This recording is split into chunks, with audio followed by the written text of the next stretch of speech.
আসসালামু আলাইকুম রহমতুল্লাহ।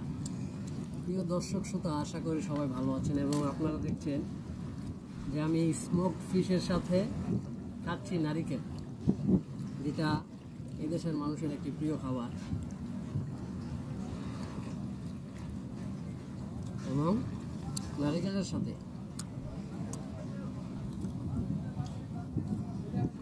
আপনারা চাইলে এটার সাথে কাঁচামরিচ, পেঁয়াজ এগুলো অ্যাড করতে পারেন, আরও সুইট লাগে খাইতে।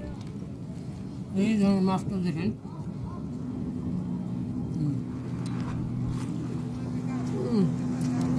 অসাধারণ। সাগরের পাড়ে বৈশা সাগরের মাছ আর নারিকেল জাস্ট অসাধারণ। আপনারা এটা খেয়ে দেখতে পারেন।